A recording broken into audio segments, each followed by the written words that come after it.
Bien le bonsoir dans l'actualité de ce 9 octobre 2019. Après le crash évité de peu mardi à l'aéroport international Blaise Diagne, la direction générale de l'IMAC AIBD annonce une enquête en cours. Le DG, Javier Marie, déplore ce qu'il appelle des explications sans fondement depuis l'incident. Un incident en pleine Safety Week, la semaine de la sécurité aéroportuaire. Accident qui pose par ailleurs la problématique de la prise en charge psychologique des victimes d'accidents au Sénégal. L'eau minérale au Sénégal, l'authenticité des bouteilles vendues dans les boutiques et grandes surfaces n'est plus certaine. Une arnaque a infiltré le secteur. Il est quasiment impossible de distinguer les originales des fausses sans la première gorgée. Kolda, l'agriculture supplante l'immigration clandestine. En revanche, les jeunes sont toujours confrontés à des barrières, l'accès à la terre et la cherté de l'aliment de bétail. Absence de Sadio Mané du 11 type de l'année, le numéro 10 des Lions n'en a cure. Le Red Boy n'a qu'une préoccupation, dit-il, le travail. Mané s'est prononcé sur la question en marge de la conférence de presse du sélectionneur national dans la perspective de la rencontre amicale de demain jeudi contre la Seleção. Bienvenue à tous, dans un instant, le développement de tous ces titres.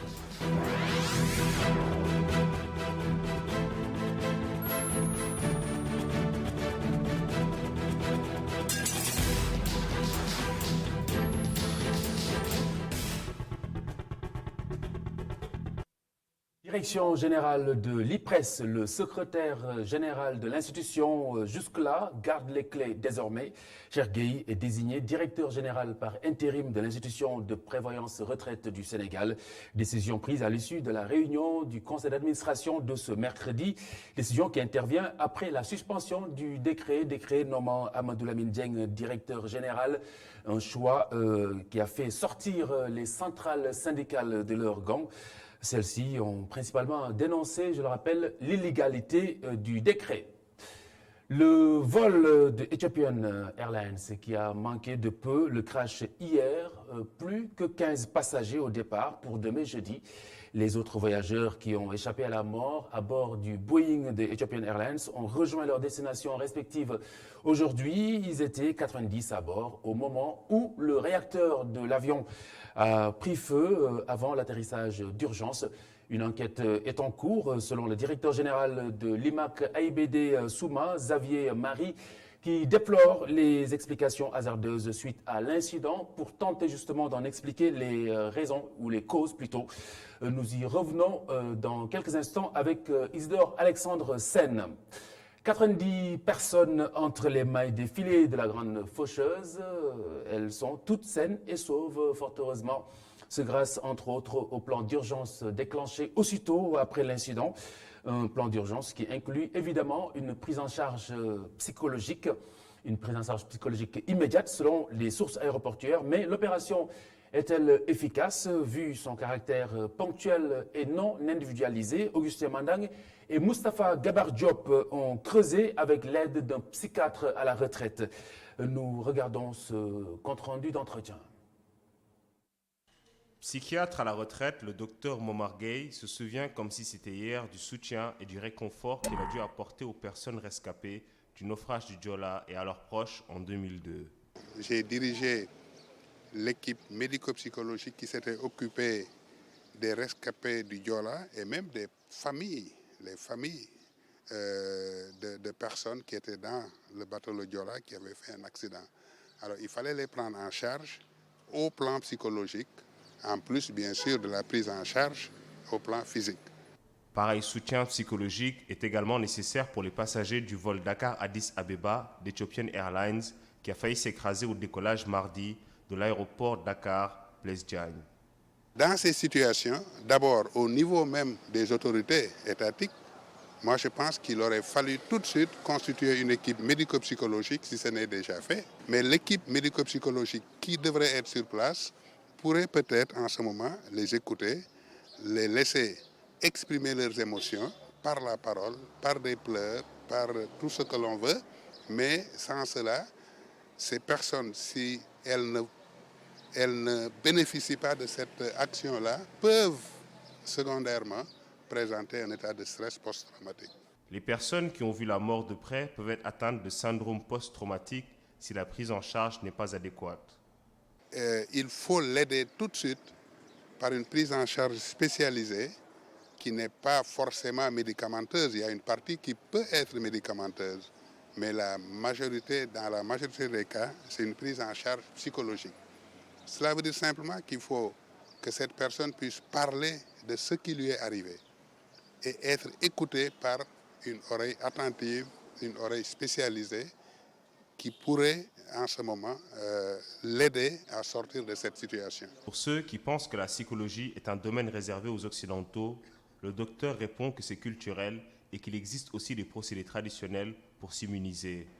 L'essentiel étant de pouvoir se départir de l'expérience vécue.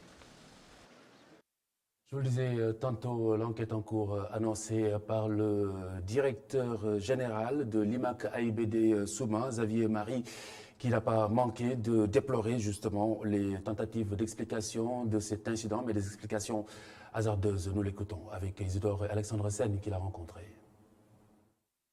Avec 90 passagers à bord, un Boeing 767 de la compagnie Ethiopian Airlines a frôlé le pire, mais il y a eu plus de peur que de mal. Un Boeing 767 d'Ethiopian Airlines a décollé de Dakar hier matin aux alentours de 8h30 et après son décollage, il a subi un feu moteur. Donc le feu moteur a été maîtrisé par l'équipage, le commandant de bord a éteint l'incendie avec le système d'extinction de l'avion. Et ensuite, a fait demi-tour pour se reposer sur l'aéroport, ce qu'on appelle un QRF dans notre jargon. L'avion a coordonné avec la tour de contrôle, avec le contrôle aérien et les pompiers d'aéroport.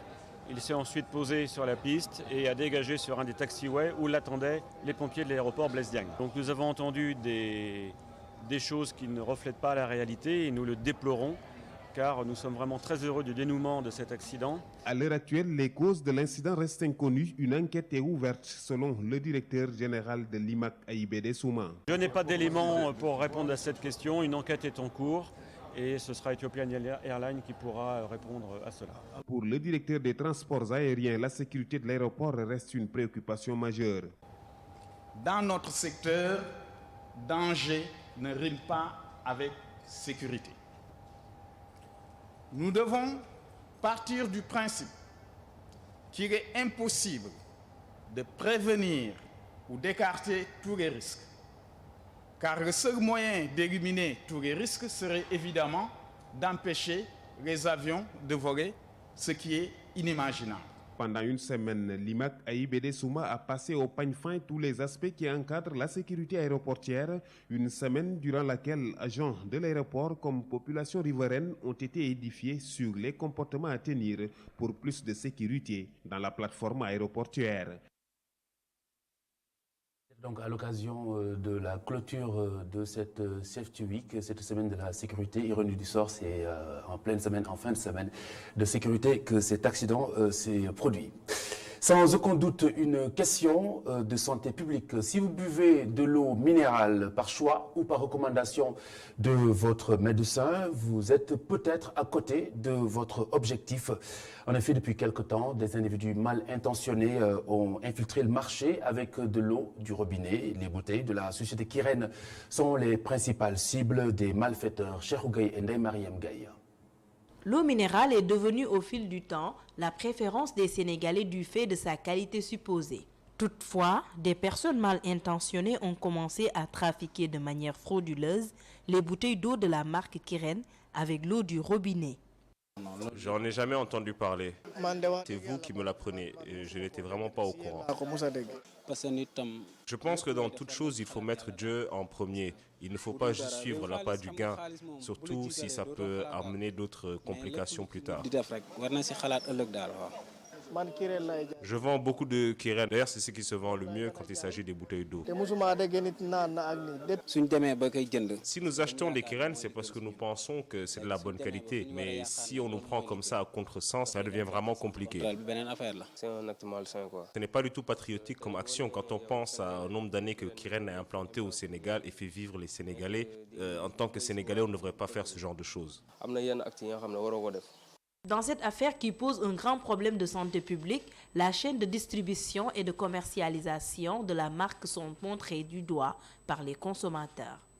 J'ai eu à consommer une eau Kiren mais j'ai constaté qu'il y a un arrière-goût. Et depuis lors, moi, j'ai cessé de consommer. Maintenant, vous dites que, bon, il y a des distributeurs frauduleux qui sont dans le marché, mais je crois qu'il y va aussi de la responsabilité de Kiren de mieux organiser la façon de distribuer leur eau aux clients. Parce que sans cela, pour vous dire vrai, si l'usine ne vous ment pas, vraiment du point de vue recette, vraiment ils sont en shit. Tout ça dépend de Kiren. Ils doivent revoir leur chaîne de distribution et voir ce qu'il en est. Ainsi, des mesures rapides et urgentes doivent être prises pour que l'action néfaste des malfaiteurs ne prenne des proportions plus inquiétantes. Je pense qu'il faut revoir toute la chaîne, de la production à l'acheminement, à la distribution. Il faut tout revoir. Kiren doivent revoir comment faire la bouteille peut-être pour qu'elle ne puisse pas être copiée. Le groupe qui subit les préjudices a déjà diffusé un communiqué dans lequel il alerte la population afin qu'elle soit plus vigilante vis-à-vis des modèles contrefaits qui commencent à prendre une ampleur désastreuse. Je souligne que la voix autorisée de la société entre deux réunions toute la journée promet de réagir le plus vite possible sur notre antenne.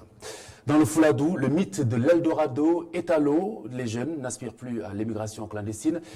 Sur place, l'agriculture a bien supplanté l'Europe, le rêve de l'Europe. Les candidats doivent désormais faire face à d'autres types de barrières, l'accès à la terre et l'inaccessibilité de l'aliment de bétail. Seydou Diatta. Dans cette partie de la Haute-Casamance, à cheval entre le département de Kolda et celui de Vélingara, les jeunes commencent de plus en plus à comprendre que la réussite n'est pas forcément de l'autre côté de la Méditerranée. L'agriculture, l'élevage et le maraîchage sont devenus le réceptacle des jeunes en quête de réussite en terre natale. Moi, je dis non à l'immigration clandestine. Notre terre est riche. Il y a beaucoup d'activités qu'on peut mener qui peuvent nous apporter quelque chose. Moi, je suis fière de ce que j'ai fait parce que je gagne honnêtement. En plus de l'élevage, je fais aussi le maraîchage. Par l'élevage, je fais le maraîchage et la riziculture.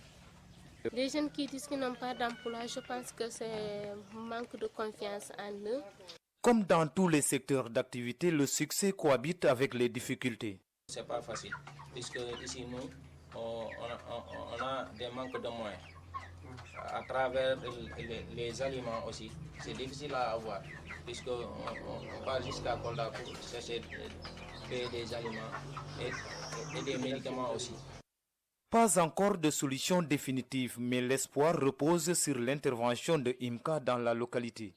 Ce programme vise la création d'une nouvelle génération d'entrepreneurs agricoles en Casamance. Donc cette mission s'inscrit dans le cadre du suivi des activités pour qu'on puisse établir nos plans d'action et les appuyer dans leur progression future. Pour rappel, cette partie de la région de Kolda avait payé un lourd tribut à l'immigration clandestine. C'est donc heureux de constater que les jeunes ont commencé à opter pour l'agriculture et tourner le dos au drame de l'immigration clandestine. Retrait des enfants dans la rue, le projet bute sur des contraintes socio-culturelles.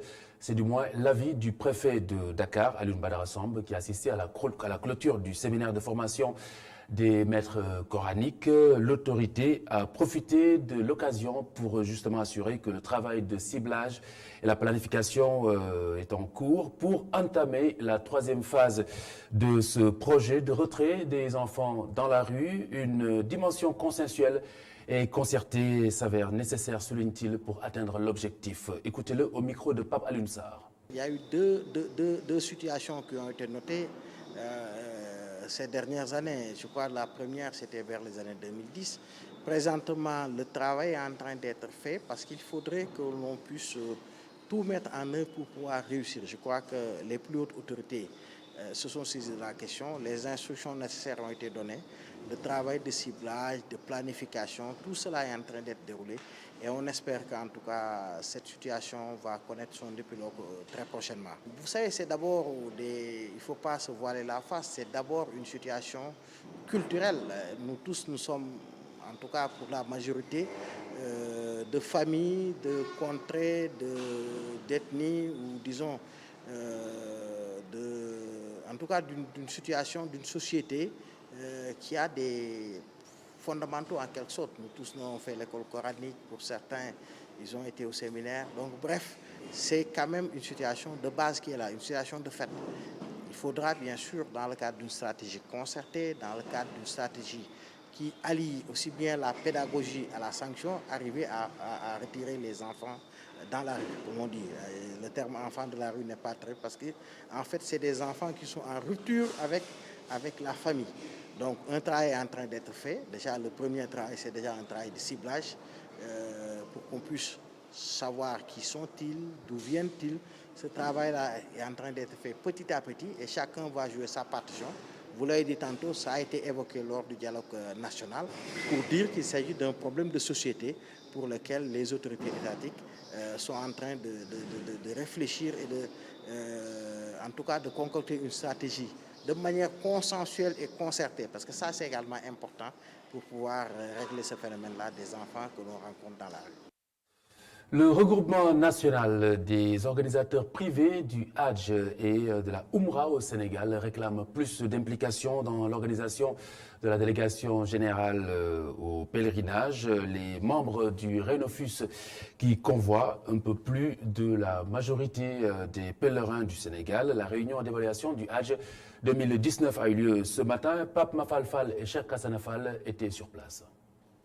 Les voyagistes privés qui convoient le plus grand nombre de pèlerins sénégalais au lieu saint de l'islam sollicitent une plus grande implication dans les démarches afférentes à l'organisation du Hajj pour atteindre de meilleurs rendements et une plus grande fluidité dans la planification du pèlerinage.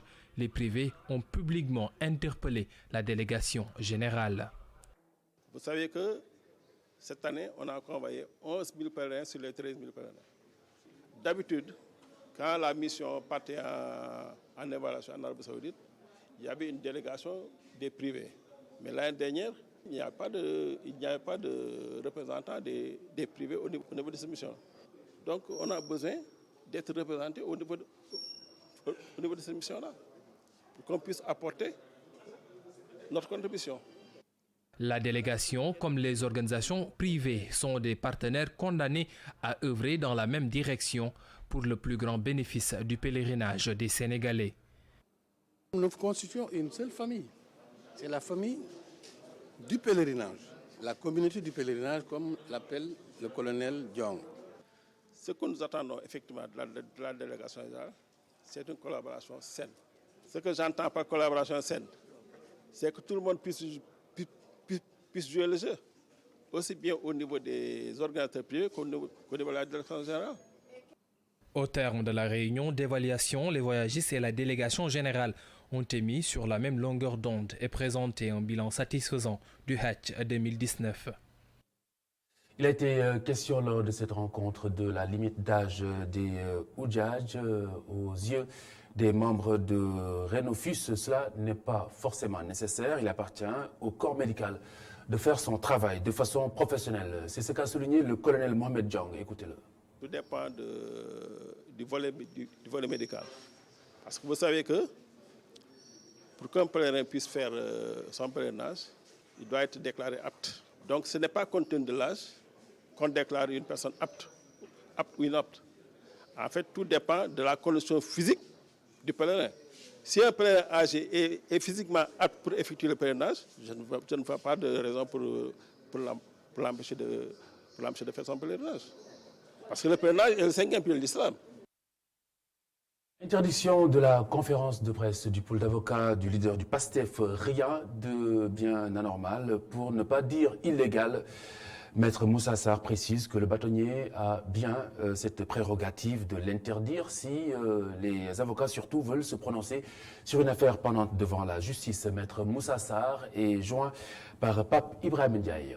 En matière de communication des avocats relativement à des dossiers pendants devant la justice, le sujet est prévu, la question est prévue et régie par notre règlement intérieur. Il ressort de ce texte clairement que lorsqu'un avocat ou des avocats souhaitent communiquer sur un dossier pendant devant la justice, ils doivent requérir l'autorisation de M. le bâtonnier pour pouvoir communiquer. Ce qui veut dire quoi? Lorsqu'on est sous le régime de l'autorisation préalable, parce que ce texte impose exige une autorisation préalable. C'est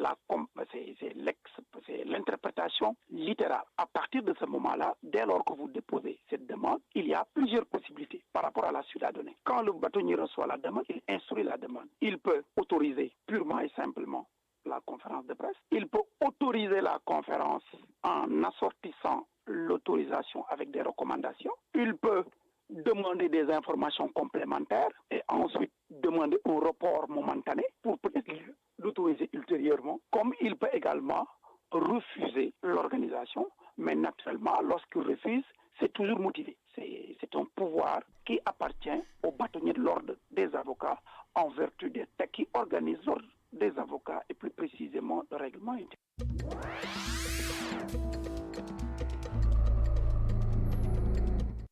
Le tour d'horizon de l'actualité internationale, un récit de Mme Abdougaï Kassé. Au Bénin, le dialogue politique s'ouvre ce jeudi matin au Palais des Congrès de Cotonou. Il va démarrer par une allocution du président de la République, Patrice Talon, qui va se retirer par la suite. L'objectif, selon le porte-parole du gouvernement, est que les parties prenantes puissent travailler sur les amendements qu'elles entendent apporter au code électoral et à la charte des partis politiques. L'opposition, non reconnue par la loi qui rejette ce processus officiel, organise de son côté ses propres assises à partir de demain. Le juriste et ancien garde des Sceaux Dorothée Kossi-Sosa est désigné facilitateur du dialogue politique.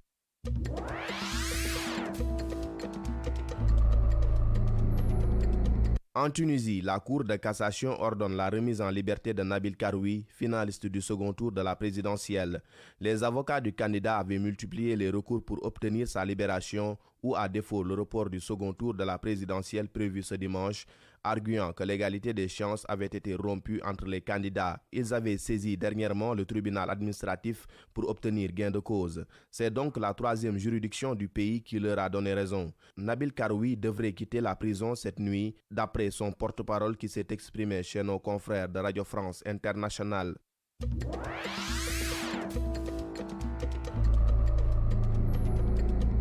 Au Burundi, 4 membres des Imbonerakure, la Ligue des jeunes du parti au pouvoir, qualifiés de milices terroristes par l'Organisation des Nations Unies, ont été condamnés mardi à la prison à perpétuité pour l'assassinat d'un opposant en août dernier. Cette condamnation, un rare exemple de justice rendue pour les exactions commises par les forces affiliées au régime burundais. Cette décision a été prononcée par un tribunal à Muyinga, dans l'est de ce pays en crise depuis l'annonce en 2015 de la candidature du président Pierre Nkurunziza à un troisième mandat controversé.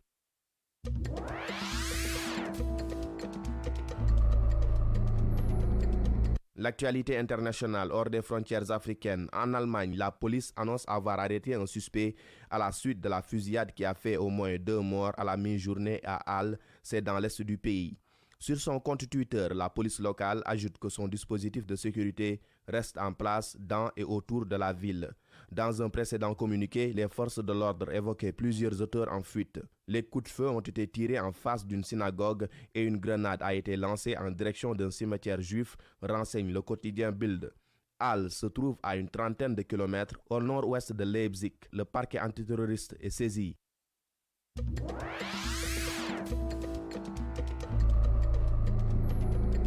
En Turquie, pour finir, Recep Tayyip Erdogan annonce le début de l'offensive de l'armée en Syrie. Le président turc concrétise ainsi sa promesse de combattre les forces kurdes. En Occident, les condamnations de cette insurrection turque pleuvent de partout. L'Union européenne exige l'arrêt immédiat de cette offensive et menace de couper ses financements. La France a elle aussi condamné cette invasion militaire et a saisi par la même occasion le Conseil de sécurité des Nations Unies qui va se réunir en urgence dès demain. Les forces kurdes ont fait état de 2 morts. Des milliers de civils fuient les combats dans le nord-ouest du pays.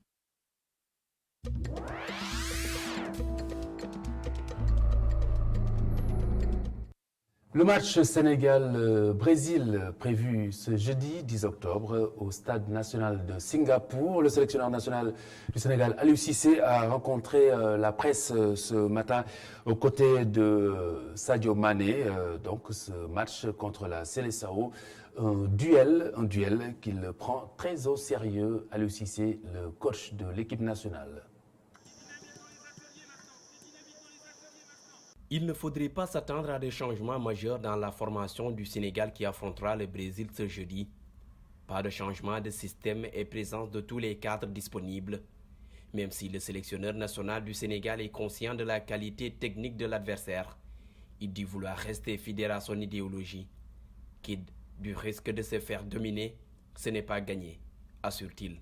Nous, notre force, c'est notre organisation. C'est arriver à jouer ensemble, c'est arriver à défendre ensemble, c'est arriver à attaquer ensemble, mettre en place notre zone presse et être compact. Parce que face à des joueurs comme ça, individuellement très forts, il ne faut. Mais vous savez, le football d'aujourd'hui, la possession ne garantit pas forcément la victoire. Donc on a vu des équipes ne pas avoir la possession et gagner. Face au Brésil, est-ce qu'on aura la possession? J'en suis pas sûr. Le plus important, poursuit-il, c'est de remporter ce duel. Notre jeu, comme vous le savez, le Brésil, j'ai eu à le dire, on n'est plus à le présenter. Ce football de possession dépendra aussi du match en réalité. Il y a des moments, peut-être qu'on sera dominé, on sera obligé de reculer. Il y a des moments, l'équipe brésilienne peut-être reculera, ça nous donnera la possession. Mais je crois que ce qui est surtout important, c'est de tout faire pour remporter le match. Pour le numéro 10 des Lions, la victoire reste primordiale. Sadio Mané en fait même une affaire personnelle par crainte de se faire égratigner par ses nombreux coéquipiers brésiliens en club, Alisson Becker, Firmino et Fabinho, qu'il va affronter ce jeudi. Le Sénégal et le Brésil ont effectué leur entraînement de veille de match ce mercredi. Les Lions se sont entraînés au Bukit Kombak Stadium.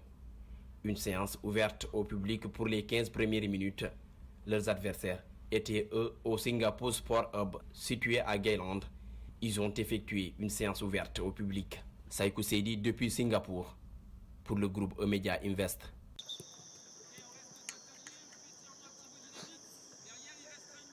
Saïkou Seydi, notre envoyé spécial à Singapour, qui était à la conférence de presse d'Aliou Cissé ce matin. Conférence de presse lors de laquelle l'absence de Mbaye Niang a été sur le tapis et Aliou Cissé met fin définitivement à la polémique autour. Le sélectionneur confirme que l'attaquant est bel et bien blessé et qu'il joue depuis un certain temps sous infiltration. Écoutez-le. Mbaye Niang, il est blessé. Depuis 3 semaines, il joue sur infiltration. Ce qui était important pour moi, c'est la réglementation FIFA. La réglementation FIFA dit que chaque joueur qui se blesse doit venir constater sa blessure. C'est les Rennais, c'est Edouard, c'est Mbaye. Donc Edouard s'est blessé la veille, il est venu constater sa blessure. Nos médecins sont des médecins professionnels. Ils ont constaté qu'effectivement Edouard était blessé et ils ont constaté qu'effectivement Mbaye avait des problèmes au niveau de ses ligaments. Donc pour moi, ça ne sert à rien du tout de faire voyager un garçon pendant 12 heures de temps avec un genou qui gonfle pour venir jouer un match amical contre le Brésil. Donc on a décidé tout simplement de le laisser à côté. Sadio Mané était aux côtés de Aliou Cissé et Sadio Mané a souligné qu'il est loin, bien loin d'être affecté par son absence du 11 type de l'année. Pour le numéro 10 des Lions de la Teranga, le plus important, c'est le travail. Le plus important, c'est de se donner à fond tous les jours, que ce soit un entraînement ou un match. Et bien sûr, je suis un jeune joueur.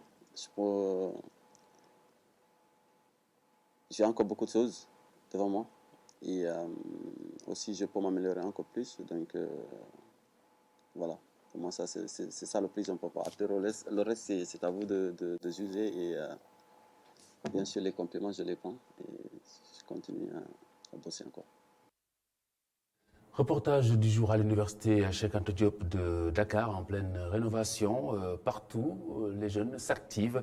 Des artistes qui tentent de lui donner un tout nouveau visage avec des fresques qui sont accompagnées souvent de messages. Seleman Diallo et Tidiane Cissé. La beauté sauvera le monde, disait le poète. Une fresque géante du parrain trône désormais fièrement à l'université. Des portraits d'Aline Sitoé Diatta, de Nelson Mandela ou encore d'Albert Einstein. C'est le nouveau décorium de l'UCAD qui constitue un régal pour les yeux et fait le bonheur des étudiants. C'est beau à voir là devant la porte, l'icône de Cheikh Anta Diop présentée là devant nous. C'est vraiment ravissant. Oui, ça montre que nous sommes des Africains d'abord. C'est l'université aussi, c'est l'université Cheikh Anta Diop. Et alhamdoulilah, maintenant ils ont fait les photos de Cheikh Anta, d'Aline Sitoé Diatta, Nelson Mandela. Ça aussi, ça motive les étudiants. Ils vont connaître Cheikh Anta Diop. Ils vont connaître aussi comment dirais-je, Aline Sitoé Diatta. Nous sommes surpris de voir l'université qui est tellement magnifique, qui nous est offert par nos autorités. On est vraiment content de voir notre arrière-plan qui est l'homonyme de cette université qui est Cheikh Anta Diop. Ces œuvres ne sont pas là par hasard. Elles sont le fruit de l'imagination fertile des pensionnaires de l'École nationale des beaux-arts de Dakar. C'est un symbole puissant que les dessins tentent de véhiculer. À travers ces fresques, il y a un portrait et une composition artistique. Et à travers le portrait, il y a des couleurs qui ont été utilisées pour montrer avec la couleur orange que c'est un homme mature. Mais à l'intérieur de la couleur orange, nous avons la couleur beige. Normalement, ça devrait être une couleur jaune, l'espoir. Mais on a vu que cette jeunesse sénégalaise, cette jeunesse africaine ne se réfère pas aux écrits de Cheikh Anta Diop. Donc nous tendons, quand la couleur jaune s'atténue, nous tendons vers le beige pour montrer à cette jeunesse qu'il est temps de se lever. C'est aussi une façon de rendre un hommage appuyé à l'égyptologue et savant Cheikh Anta Diop qui a beaucoup défendu l'Afrique, le berceau de l'humanité. Cette œuvre, on l'a terminée. Juste l'autre œuvre, on est en train de faire quelques finitions. C'est pour rendre à Cheikh Anta Diop ce qui appartient à Cheikh Anta Diop. Jusqu'à une date récente, aucune image du savant n'était visible du fronton du campus de l'université. Pour la pérennité des chefs-d'œuvre, la communauté estudiantine espère qu'une attention leur sera accordée. Hier, tout de suite avec Sophie Abba et puis Mohamed Lamine Barambake nous inspire juste après avec le professeur El Hadji Songué Diouf et puis à 20h30 reportage à Mboro avec le Magal de Darou Khoudoss, 21h Business Mag avec Oumou Kalsoumba. Bonne soirée sur ITV, au revoir.